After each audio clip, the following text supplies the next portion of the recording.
Well, hey everybody, it is Wednesday. It is 10 o'clock Central, 11 o'clock Eastern, and you know what time that is. It's time to level up. And I'm here as always with my good friend Kenneth Edmonds. How are you, Ken? I am fine.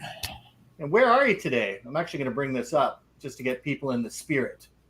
I am actually sitting in my home office, which is a rare occurrence. Next month's going to be a really rare occurrence, but I am in my home office in Lake Wales, Florida. Nice. And I am also working out of my home office and up in the Canadian side, eh? And remember, folks, if you've joined in, please share with us in the comment section where you're watching from. This is Ken's absolute favorite part of the show. And Ken, maybe share some of the places that we actually have people join in from. We have people join us from the UAE. We have people that join us from the EU. We have people that join us from a variety of different places. And it's always interesting to see exactly how international our audience is. And that's our goal is to make this program something that's good for everyone. That's right. It's a global initiative. And speaking of people being from different places, we've got a very special guest today. And I would like to introduce a good friend of mine and someone that I really respect in the industry for doing some incredible things. Super Frankie. What's up? Thank you so much for joining us today. How are you? Thank you for having me, Wes. Thank you for having me, Ken.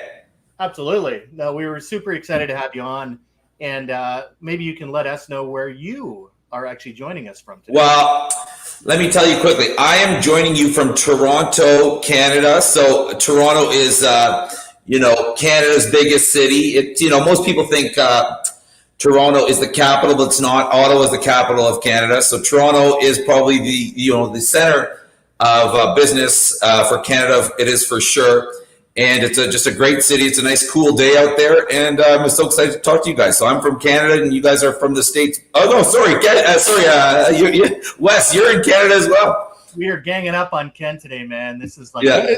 I don't like the odds here. Come on, somebody from somewhere other than Canada, put where you are in the comments. Yeah. We have Greg Walters with us, and he's from a variety of different places. I'm guessing he's still in Michigan. Let's see if I guessed right. I think you're right.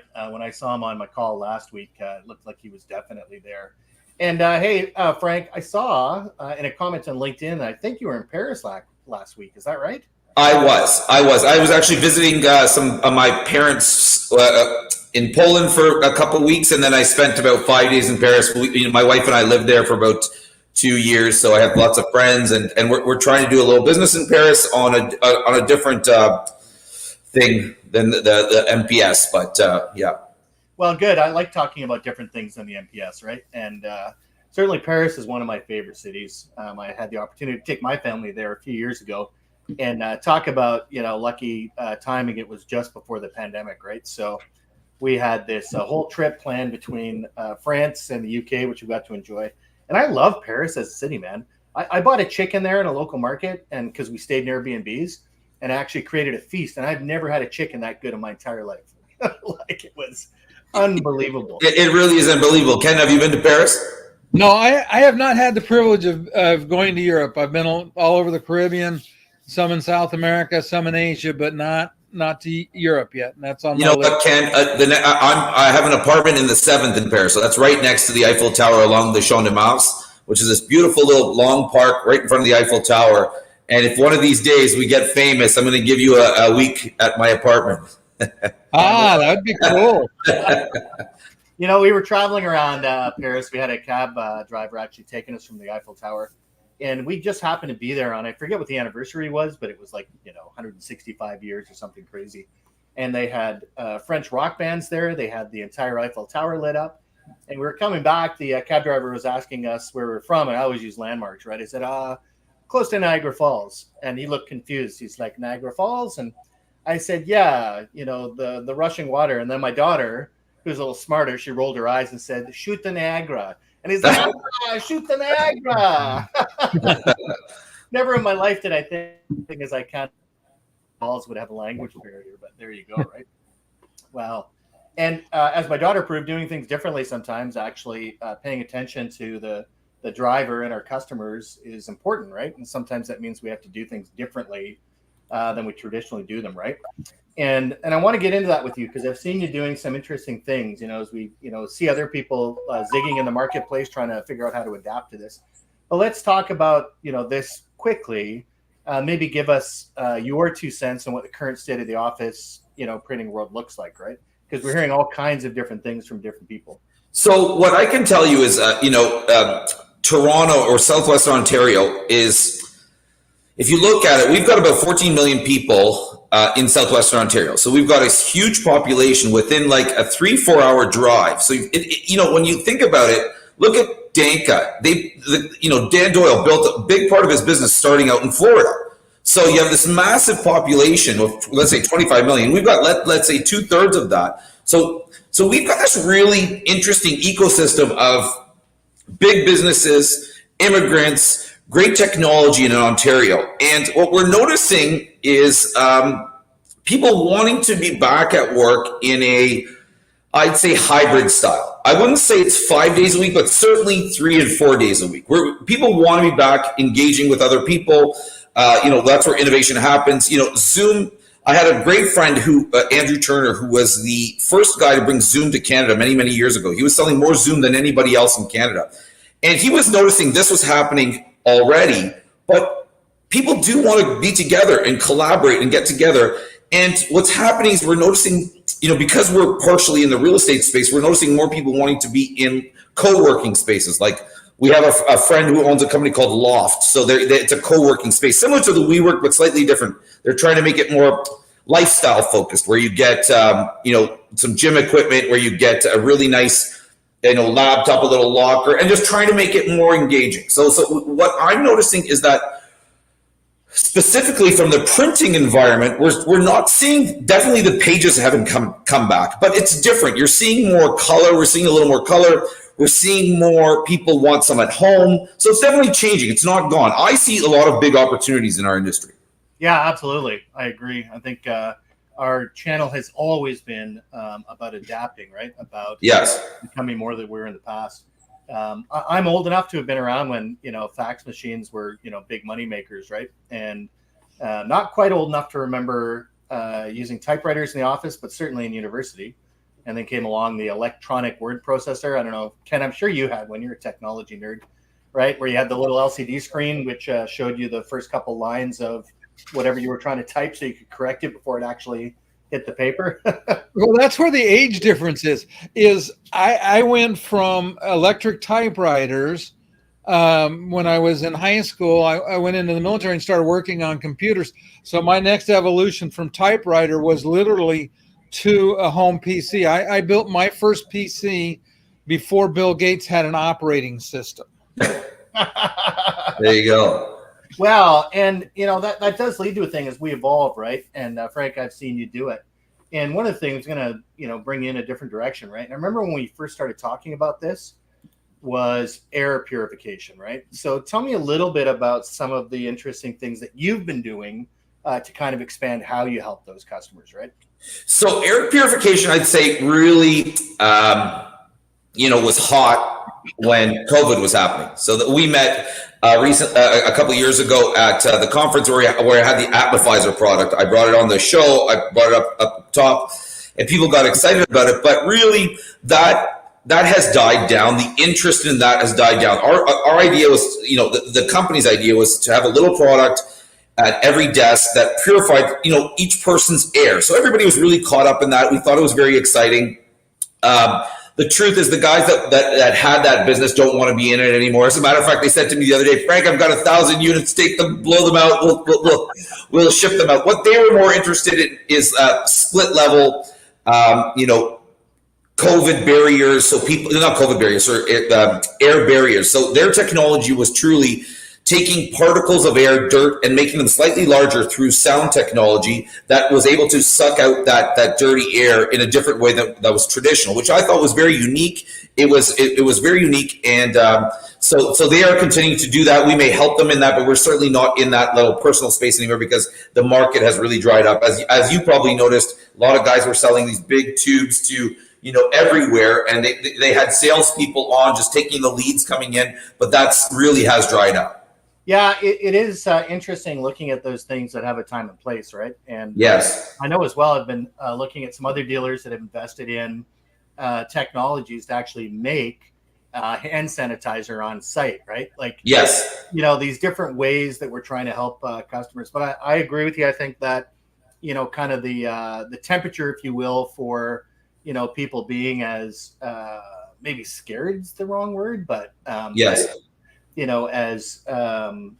As careful, as we used to be. I know I'm certainly not, right? That Yes. believe me, I get my boosters and I'm, vaccinated 6 ways to Sunday, right? But I think that temperature's gone down. I think you're right. I think some guys got really excited about some of these products, and some have really run with them. And so I have a friend who got into the sanitation space with the hand sanitizers, as you said. And now he's really run with it and taken on a new market. And I think some good entrepreneurs are able to capitalize on that and run with it. And some really good entrepreneurs are able to do anything. You watch some guys. Toronto really is a tech hub. Ken, if you probably watched the Shark Tank, right? Uh-huh. So we've got a couple of guys on there that were from the Dragon's Den, Kevin O'Leary and Robert Herjavec. And these are guys that really can specialize in any business. As long as you have a good entrepreneur who's pushing, and doing, the right things, they can really sell and make great companies even better doing anything. So if you look at Robert, Robert is a guy that really took on that cybersecurity space very early on. And so he's like the Elon Musk in our world of cybersecurity. And he's done an incredible job, saw it, 10, 15 years ago before we all saw it, and really has become quite an expert. And we're all kind of following that in our industry and trying to be, trying to catch that trend. And we're, some of us are doing a good job, others doing a bad job, but we're certainly in it. Yeah, it's one of those things, and I did put this up on the bottom there for cybersecurity. Excuse me, because I really think that that one area that customers really need help is that, and I've done many interviews, Ken, you have as well, with people specifically in the cybersecurity space, right?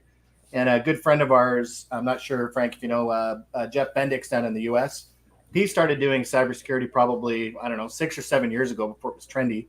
And he's built quite a solid practice there, right? So I see that. We are definitely doing it. We're in the space. We're selling a few products, and we're in the space. We've hired some really high level guys, and we're definitely, what we're noticing is, 15 years ago when we were all getting the internet, Facebook, there was this IT guy at the office.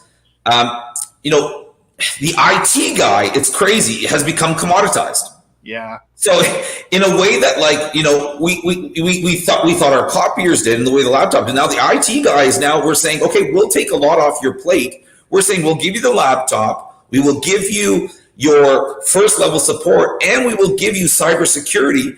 And the IT guy is saying, well, isn't that what I do? And it's kind of become that way. And so we're really taking advantage of that and saying, no, we don't want to steal your job, but that job is no longer what it once was. We can all set up our own passwords. We can all set up our own emails. There's templates to put up websites. So we've become, we're bridging a gap, and our salespeople in the copier world are so strong at selling a product that really is not exciting. A printer is not exciting, but what we're able to do is get people excited about that printer. So people really trust us because they're saying, oh, that guy can sell this. Well, maybe they can help us sell that. So what the really good entrepreneurs in our industry are doing, they're saying, well, let me take off that IT component, take the cyber, and have our salespeople sell that to their customer base. Yeah, I love it. And, I kind of look at Managed Print, and believe me, I'm the president for the Managed Print Service Association, right? I love print. That being said, I think that you do have to diversify into these other areas like cybersecurity. And what I've really found interesting watching this trend is, and I don't know how fast it's happening, is cloud everything, right? So a lot of the things that we used to do, we're using a cloud-based app right now. You don't download, the live streaming app, right? It's actually, in the cloud, right? That's right.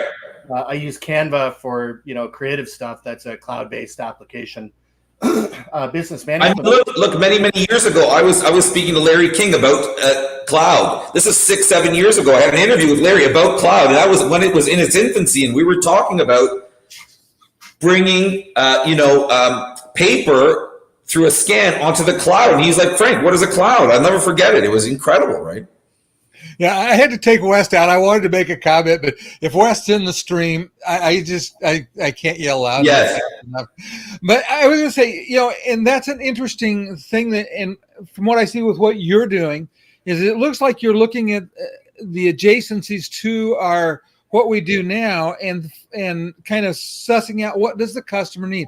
What are the other things that our customers need that are things within our ability to supply and support? That's right. So we're just trying to take the customer as a whole, and we're saying, we will, look at everything that they need and everything that they have, and give them what they need, and if from a not absolutely everything, because we can't do everything, but we're saying the hands-on things, the things that are simple. We like being in the, traditionally copier guys are the guys that are in your office. They can fix something, they can see something, so they're really an extension of the company. So what we're also doing is we're doing security systems. So we're about to acquire a little security camera company, and people are like us for it, because they're saying, okay, well, they really just want one throat to choke, right? Okay, you've got my printing, you've got this, I just want to choke you for one thing. They want to have one phone call. Most high-end executives just want to have one phone call. Fix that. And then you get your team on it. So we become very niche-y and specialized, and that's what we're trying to become. That's where business systems integrate. The word integrate comes from. We integrate your systems. Yeah, and I love that concept too. Well, I'll let Wes back in the stream now, but I said once in a while I have to get a word in. But a piece of that is, and this is one of the things that I encourage dealers to do, and I don't think that most businesses are good enough at doing, is ask your customer what it is that you can do to help them.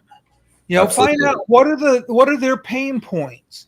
Maybe even I use the term the reverse lunch and learn. It's something I picked up from a book I love, and is to bring in a group of customers, and there's two things I think are really important to ask. Ask them what they don't like about doing business with you, because if you do that, then you know how to fix your company. But the other one is what are your pain points? What technology issues do you have that you wish you had a better solution for? Yeah, I think you're right. And that's something that we talk about in our sales calls all the time. And that's the type of conversation we're trying to have all the time. The idea is, if you were ever on one of our sales calls, sales, rah-rah calls, we do 3 a week. And, the whole idea and everything behind it is, how do you help the customer? We start with, how do you help the customer? Make money last. How do we help the customer? And we figure out a way, and then at some point we'll be happy and the customer's happy. And then, it runs through. Yeah. I brought this up, Frank. I'm not sure if you're going or not. ISC East in New York. I'll be there actually in November. And it's with regards to the physical alarm and security stuff, right? And years ago, I've been going now for about 3 years, man. That space is hot. Like, to be able to do that for your customers.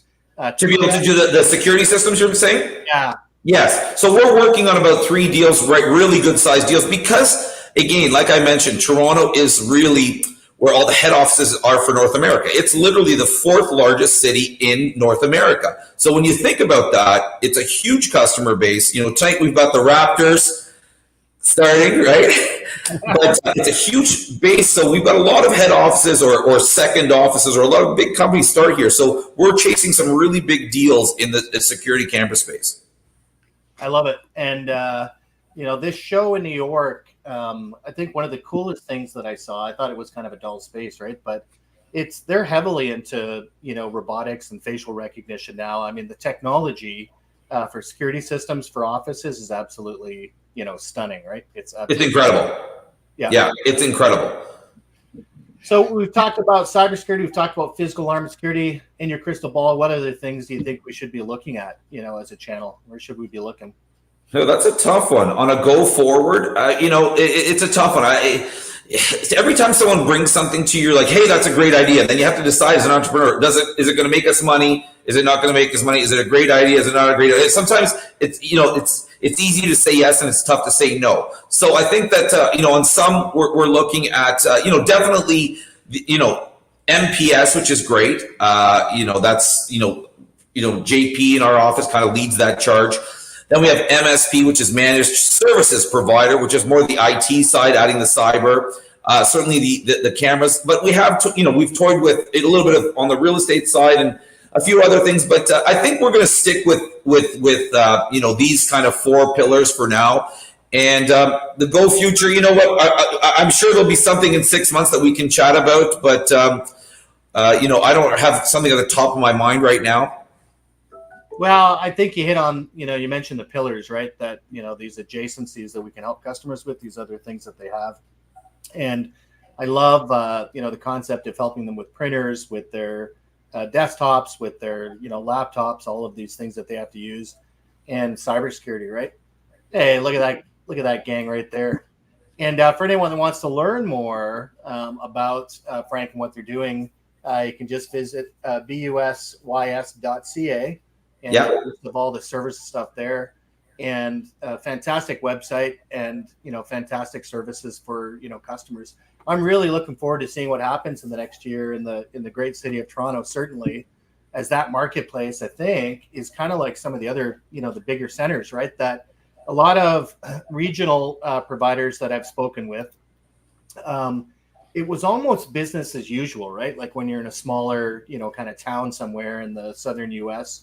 even in parts of Canada, but the cities really had some interesting challenges, I think, that were very urban, right? So yes, so I live right downtown. So we have an office in Mississauga, we have an office in Toronto, we obviously have an office in Miami. We do a lot of work all throughout the States, North America wide. But I live downtown, so I had an office downtown, and it was a ghost town for the last 2.5 years. But what we have noticed is that people are back to work. The Go, Ken, is what is like the train that comes into the city from the outskirts, is at, I think, about 45 to 55% capacity most days. And what we're noticing is, there's this path in Toronto. So it's below all the office towers. There's this area called the path, where it's like an underground world. And you can walk through all the office towers, through the 50 office towers. It's really fun. And it is busy. It's bustling. Things are happening. So we're definitely coming back. People, I've seen new faces that I didn't see before, and it's like, wow, this is great. Yeah, I love that system, Ken. If you ever come, visit me up on this side, we'll definitely take the Go train. I use it all the time, right? I head over the Burlington Skyway, get on the Go train there, and head into the city. It's really the best way. Toronto has amazing, public transit, right? And that underground system. When you live in a cold place, Ken. You're in a hot place now, but a cold place, it's nice in the winter. well, I was going to say, I lived in Minneapolis for a while, and then in Wisconsin near Minneapolis, and everything is connected by tunnels, which was pretty cool. And I was going to comment too on, I was recently in Vancouver, and I was impressed by Vancouver's public transit. And in particular, for Frank, he doesn't know my background as much, is that my wife travels with a wheelchair, and so as let's say a spare or a side hustle, we travel and film accessibility, and I was just blown away by the accessibility, and I'm sure the same applies in Toronto. Wow, so I have a great friend, Ken. His name is Spencer Miller. He's quite a character. He knows the Toronto Maple Leafs very well. Not the Leafs, sorry, the Jays very well. All the players on the Jays, and he's on a wheelchair. He was born. I met him 20 years ago. We've stayed great friends for many, many years. And him and he came to have lunch with me at the office. Let's say 6 months ago, and we were having lunch. No, he came up to the office. We did a little podcast, and then he left. And I said, "Let's go have lunch." And so the lunch was really 400 meters away, right? But it was a cold day. So we had to go down, across, into the path, up, across. It took him 40 minutes. It was not easy for him. And, I didn't, he doesn't complain much, but he's like, "Frank, see, this is how it is for us." And so I'm not saying that, that the city of Toronto is the worst, but what I'm saying is I see your pain. And from time to time, it can be really bad. Yeah, we were surprised with Vancouver. I was impressed. Yeah, I know Toronto's great as well. In most cases, but this path is not, perfectly set up. There are some ramps, but and there's some closures. If you notice Toronto, we've got about 200 cranes up there in the city right now. like every street is closed. It's potholes. It's been like this, and I think it's going to be like this for the next 20 years. It's a great place to make money, but there's a lot of blockages and condos and street traffic and things like that going on. Yeah, like mobility challenges are really, difficult. My wife's a retailer as well, right? And she had to consider even just a 6, sort of inch gap between the sidewalk and, the building, right? Yeah. And it's really important for us to take care of that. And Ken does a phenomenal job of showcasing travel for people that have mobility challenges, right? Wow. So, yeah. And your travel program, correct me if I'm wrong, Ken, it really focuses mostly on those that have mobility challenges, right? Yeah, it's interesting. We started out 100% on mobility challenges. We talk a lot and try to share content now for across the full disability spectrum, because there are, and it's interesting, it doesn't matter which area of the disability spectrum you think about, there are so many variations. And one of the nice things about doing it visually, in most cases, with the exception of this vision spectrum, is people can look at something and see if that is something that will work for them or not. Yes. They can look at, for a good example for people that are on the autism spectrum, they can look and say, oh, well, that's too noisy, that's too busy. Yes. If you're in mobility, I could do that with my wheelchair, or I couldn't do that with my wheelchair. And so our goal is to try to just try to make things easier for people, I guess, is the best way to say it. I love that. I love that. I think that's very interesting. Have you spoken to Tim with Clover at all? No, Oh, he's a great guy. He's got a child with some issues, and you should connect with him because he's doing incredible things for people to work with disabilities, and he's creating products, and he's a really interesting guy. I was hoping to have him in our office last month, but you should connect with Tim. Like you would love to have him on your show. He just when he talks about disabilities and the types of things that he's doing to help people work with disabilities, it's very encouraging and very exciting what he's doing. Very smart guy. Now I'll reach out to him for that, and maybe we can have him on our show as well, because Clover's obviously somebody that fits in this space. Yeah, absolutely. No, absolutely. I think you'd get a lot from him. He's just a super smart, interesting guy. I mean, this is the real genius. There we go. Our friends at Clover just threw up their webpage here for the Canadian side. And they're certainly, you think of, kind of zagging when people are zigging. It's been really interesting to talk to Clover about some of the things that they're doing. And part of it is, like, they figured out that they're really good at distribution, right? They're really good at moving things. And so some of the things that they're moving now are like CBD oils and, other things other than just the. Oh, is that right? Yeah. The Clover works. Yeah. If you ever get a chance to have a conversation with, Jim Sirkleski, I always love speaking with him because he's like you. He's not afraid to say, okay, let's try this. It might work. It may not work. Let's move forward, because we have to keep trying. If we're all on the same team trying, we all win. That's the way I look at it. If you're going out there to try to take some guy down, even amongst us dealers, like sometimes you have to let lose one or two. Like the whole idea is if everybody wins, we all win together, and it's I've always loved that and having that mentality. Yeah, I agree. Love the sharing mentality that the kind of the millennials kind of have, and I really embrace that. Yeah, and I think Frank, I always joke about being Canadian that I think we're pretty good sharers. Yeah, I think we learned that from Mr. Dress Up when we were kids. Yeah, and it's so important, I think, especially as things are changing so rapidly right now, right? To have this brain trust that we can only get from working together to what's the expression? I love it, Ken. It's raising tides. What do they raise? Raising tides lift all boats, or all ships. Yes. Yeah, I love it. Well, that's great. And listen, Frank, in respect for your time, we are coming down to the bottom of the half hour. I can't thank you enough for joining us. Thank you for having me. Yeah, absolutely. And enjoy. Ken, I just want you to know it's home opener night for the Raptors. It's our big team here. We are Toronto Maple Leafs is really our bread and butter, but we've become huge Raptors fans, and it's so exciting. So it's a opening game tonight. I'm excited to get down there and watch the game. So I'll be thinking of you watching that game. I was actually down there for the first World Series that they won many, many years ago. Yeah, that was pretty exciting days. And I can't thank everyone that's joined us today as well for listening in. And, yeah, go ahead, Ken. Okay, I can't help. I have a shameless plug. I have a webinar that's being sponsored by the BTA and put on by the BTA, actually sponsored by Tiger Paw, but put on by the BTA. You can find the link on LinkedIn, find me on LinkedIn, find my post, you'll see it. But this one's really going to be an interesting webinar because we're going to talk about the 7 habits of highly effective people. And in particular, there's 4 we're going to talk about and how they can help everyone in their business. Yeah, that sounds exciting. I just threw it up there for you, buddy. Nobody does more for the channel than you Thanks. do, right? And nice to see the Tiger Paw sponsorship there. And so until next week, everyone, remember, keep learning, keep thinking, and keep looking at how we can make our businesses better. Keep leveling up. That's Thanks, it. Wes. Thanks, Ken.